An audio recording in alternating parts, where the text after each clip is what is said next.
दोस्तों नमस्कार। मैं आज अपनी बात एक कहानी के माध्यम से कहना चाहूँगा।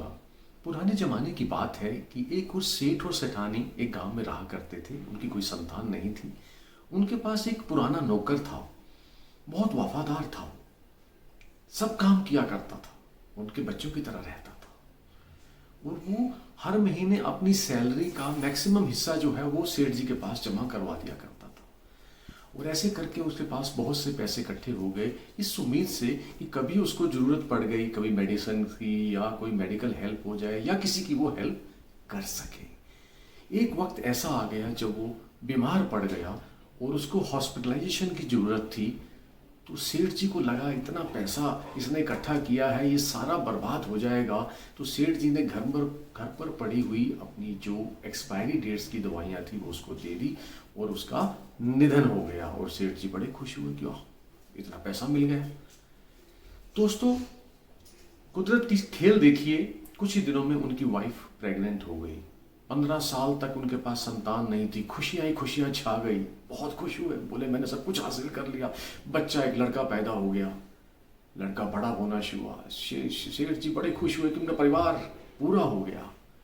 बच्चा 10 साल का हो गया तो दोस्तों उसको एक ऐसी बीमारी ने घेर लिया जिसका कोई इलाज ही नहीं था। सेठ जी ने अपनी सारी पूंजी उस पर लगा दी, लेकिन बच्चे को नहीं बचा सके। दोस्तों, अगर आप माने या ना माने, ये बच्चा वही था। ये उनका नौकर था जिसकी उम्र 10 साल बची हुई थी। वो दोबारा इनके यहाँ जन्म लेकर उसने अपनी 10 साल की लाइफ काटी और जो उसने पैसे इनसे लेने थे वो इंटरेस्ट समेत लेकर चला गया। अब मैं मुद्दे पर आता हूं। दोस्तों, ये वही हो रहा है और ये मैं कहानी उन लोगों को बताना चाहता हूं जो इस समय इस कोरोना टाइम के अंदर ब्लैक मार्केटिंग कर रहे हैं, काला बाजारी कर रहे हैं, नकली दवाइयां बेच रहे हैं, नकली इंजेक्शन बेच रहे हैं और इतने प्रीमियम पर दवाइयां इंजेक्शन दे रहे हैं। अरे तुम हाई ले रहे हो लोगों की मजबूरी का फायदा उठा रहे हो। अगर लोगों की मजबूरी का फायदा उठाओगे तो मजबूर रहोगे सारी उम्र।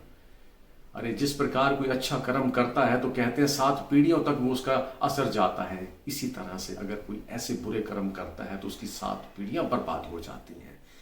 अरे सदियों में एक बार ऐसा मौका मिलता है जब भगवान छप्पड़ फाड़ कर देता है। यानी कि अच्छे काम करने वालों को इतने पुण्य मिलते हैं, भर भर कर कई जन्मों के पुण्य उन्हें मिल जाते हैं और वो मोक्ष की प्राप्ति कर लेते हैं। और उसके विपरीत वो लोग भी होते हैं जो इस मौके का फायदा उठाते हैं और वल्चर बन जाते हैं और इस दुनिया के लिए वो कलंक हैं। और मैं बता दूं, ऐसे आने वाले में एक छोटा सा एग्जाम्पल भी दे दूं, जब ऐसे लोगों के पोते पोतियां भी होंगे ना, जब शादियों के लिए उनके लिए रिश्ते ढूंढेंगे तो कहा जाएगा अरे इनके घर शादी मत करना, इनके दादाजी ने काला बाजारी करी थी कोरोना के टाइम में। दोस्तों, अब ये आपके हाथ में है। इस वीडियो को जितना दूर तक पहुंचा सकें ताकि किसी के भी मन को अगर ये मेरी बात छू जाए तो कम से कम कुछ कल्याण हो सके, उनको मौका मिले कि वो अपनी गलती का पश्चाताप कर सकें। जो उन्होंने पैसा इससे कमा लिया है कम से कम उसको दान कर दें, गरीबों की हेल्प कर दें फ्री मेडिसिन करके। नमस्कार, थैंक यू।